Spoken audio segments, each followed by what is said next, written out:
ప్రియమైన దేవుని పిల్లలారా, ప్రభువైన యేసుక్రీస్తు వారి పేరట ప్రతి ఒక్కరికి శుభాభివందనాలు, దీవెనలు కలుగునుగాక.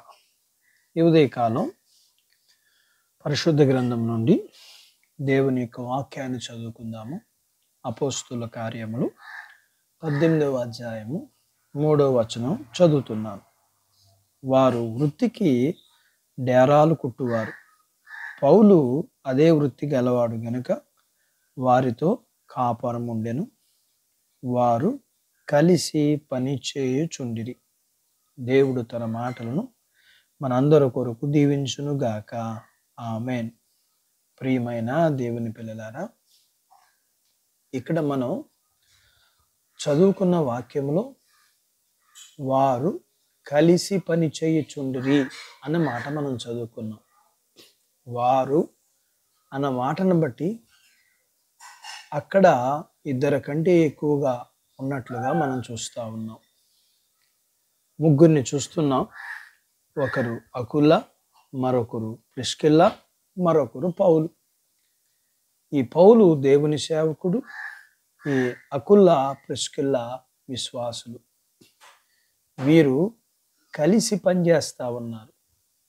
ఈ రోజుల్లో కలిసి ఉండడం, కలిసి ఆరాధించటం, కలిసి పనిచేయటం అంటే చాలా కష్టంగా ఉంది.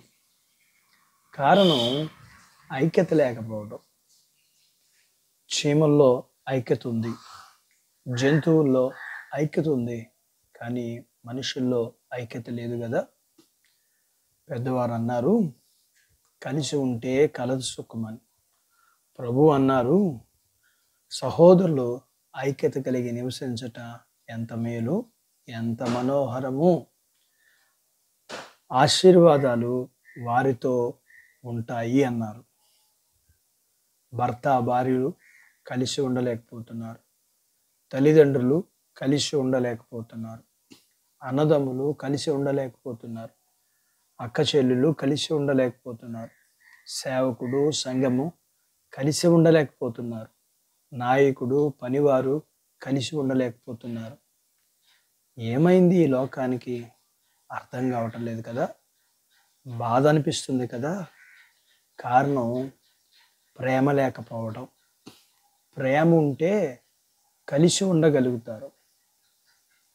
ప్రేమ లేకపోతే సొంత వారే కలిసి ఉండలేని దినాలు ఇవి. ప్రేమ కలిగి ఉంటే మనం ఎవరితోనైనా కలిసి ఉండగలుగుతాం.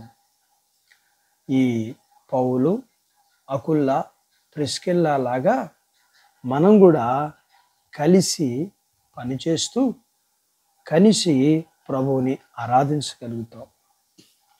మన పరిరక్షకుడైన కోరిక కూడా మనమందరము ఐక్యత కలిగి ఉండాలని, ఐక్యత కలిగి ఆరాధించాలని, ఐక్యత కలిగి మనము పని చేయాలని ప్రభు కోరుకుంటా ఉన్నారు. అయితే నీకు కావలసింది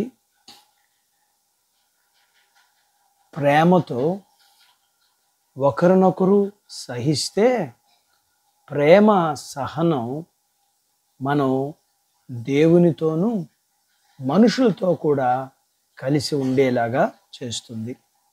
అట్టి బాధ్యత దేవుడు కలిసి ఉండి, కలిసి పనిచేసి, కలిసి జీవించి, కలిసి ఆరాధించి ఉండే బాధ్యత దేవునితోనూ మనుషులతోనూ దేవుని సేవకులతోనూ విశ్వాసులతో కలిసి మనము ఉండేటట్లుగా, అంత మాత్రమే కాదు, ప్రేమ సహనము కలిగిన వారిగా ఉండడానికి దేవుడు మనందరికీ సహాయం చేయునుగాక.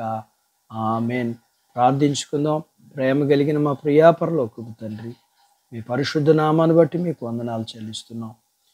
మేము నేర్చుకున్న లేఖనాన్ని బట్టి దేవుని సేవకుడైన పౌలు, విశ్వాసులైన అకుల, ప్రిస్కిల్లలు కలిసి వారు జీవించినట్లుగా, కలిసి వారు ఆరాధించినట్లుగా మేము, మా కుటుంబాలు, మా సంఘాలు, సకల పరిశుద్ధులు కూడా ఆ రీతిగా ఉండగలగటానికి మాకు సహాయం చేయమని, మేము కలిసి ఉండడానికి కావలసిన ప్రేమ సహనమును కలిగిన జీవితాలు మీరు మాకు ఇమ్మని, వాక్యం విన్న మీ పిల్లలందరినీ దీవించమని, వారిని, వారి కుటుంబీకుల్ని, వారి చిన్నబిడ్డల్ని, వారి యవనస్తుల్ని, వారి కుటుంబంలో పెద్దవారిని, వారి కుటుంబీకులందరికీ ఆరోగ్యమును, వారు చేసుకుంటున్న జీవనాధిపతులు, ఉద్యోగాలు, వ్యాపారాలు, పొలాలు, పశువులు, వారి ఆరోగ్యాలకి వారిని అనుగ్రహించమని, వారికి కలిగిన సమస్తానంతటిని దీవించమని యేసు ప్రభువారి నామములో